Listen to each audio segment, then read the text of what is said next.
c'est-à-dire qui font les métiers de l'ombre, comme des maquilleurs, les costumières, les personnes d'effets spéciaux.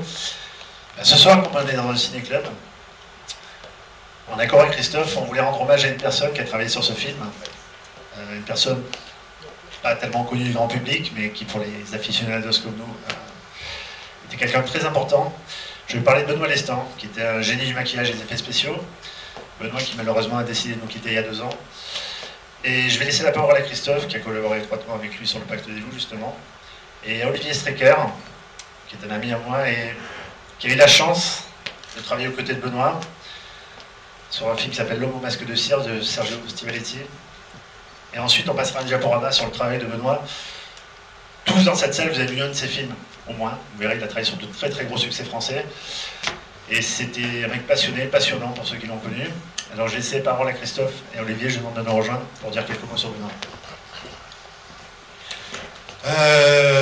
Oui, quand on réalise un film, on est comme une tribu en fait, hein. On est comme une famille, une tribu, on vit les uns avec les autres pendant plusieurs mois, on travaille tous en fait focalisés sur un rêve, sur une idée. Comme je vous dis, on paye de sa personne, on tombe dans des conditions difficiles, etc. etc.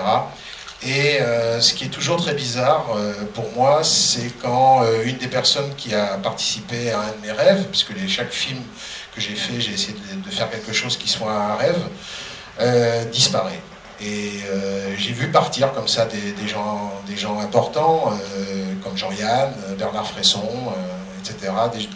Et évidemment, l'une des pertes les plus importantes que j'ai connues, c'est celle de Benoît, parce que non seulement Benoît était un de mes collaborateurs, il a fait dans le film que vous allez voir tous les effets de maquillage, les effets de blessures, les corps, etc. Tout ça, c'est lui qui les a fait.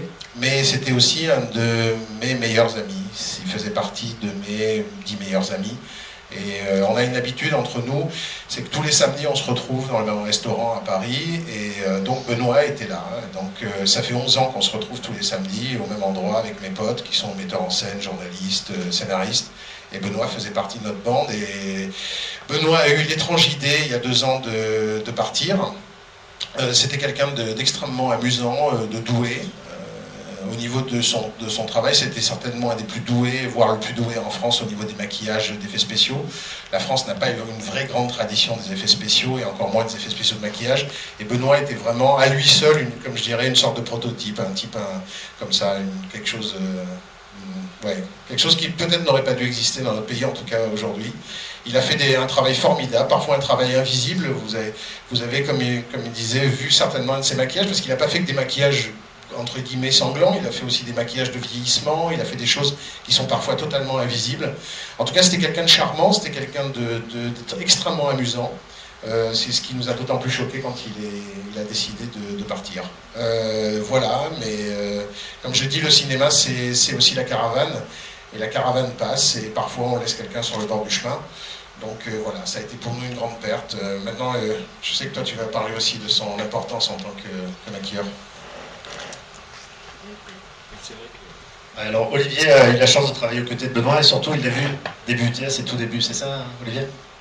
Oui, en fait, bon, que dire de plus après ce qu'a dit Christophe Gans. C'est vrai que bon, moi j'ai eu cette chance de le connaître. Là j'ai 42 ans, je l'ai connu, j'avais 16 ans. Benoît en avait 18. Et c'est vrai que quand j'étais ado, j'étais passionné par tous les films d'horreur. Je faisais des maquillages d'horreur que je continue à faire maintenant. Et c'est vrai qu'à 16 ans, Benoît Lestan avait créé la rubrique du Cinéphane dans une revue qui s'appelait Mad Movies, et qui s'appelle toujours d'ailleurs Mad Movies. Et il avait décidé pour ses fans en fait d'expliquer comment on va dire on crée un zombie, comment on plante un hachoir dans une tête, comment on fait un impact de balle. Et c'est vrai qu'à l'époque là, moi j'étais à fond dedans. Donc je suivais un petit peu ses aventures sur Mad Movies. Et puis un jour j'avais pris mon téléphone, et puis je me suis dit je vais l'appeler parce qu'il a l'air excellent, il a l'air sympa. Et puis bon, c'est vrai qu'on a commencé à discuter, passer des heures au téléphone. Et ce qui s'est passé, c'est que bon, moi j'ai travaillé par la suite dans l'exploitation cinématographique, lui a continué dans les maquillages.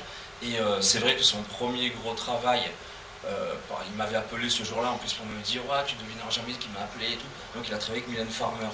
Donc il a travaillé de suite sur le clip de Farmer, et c'est lui qui a été le créateur de la marionnette de Farmer dans le clip Sans contrefaçon. Ensuite il a travaillé, comme le disait Christophe, c'est vrai qu'il n'a pas fait que des effets d'horreur, mais si vous regardez le clip full sentimental de Alain Souchon, vous verrez Alain Souchon à un moment donné ressemble à un espèce d'Elephant Man. C'est lui aussi qui a fait ça. Bon, il a travaillé beaucoup avec Farmer, donc le clip QI aussi qu'il a réalisé. Et en plus, pour la petite histoire, c'est qu'en fait Benoît Lestan avait fait un court-métrage qui s'appelait Protocole 33. Et en fait, Mylène Farmer avait vu ce court-métrage où dedans il y a une espèce d'amour entre deux personnes jusqu'à se perforer le corps avec les doigts et tout ça. Et en fait, ça a été utilisé, l'idée a été utilisée par Mylène Farmer pour le clip QI. Et ensuite, bon, c'est vrai qu'il est parti dans le cinéma, il a travaillé avec des grands, puis il a travaillé sur Indigène, sur L'ennemi intime. Après, la liste est tellement longue. Mais c'est vrai que moi je l'ai connu, bon, au départ, c'était un jeune qui bidouillait, quoi. Et ensuite, on s'est rencontrés sur les productions de Dario Argento à Rome.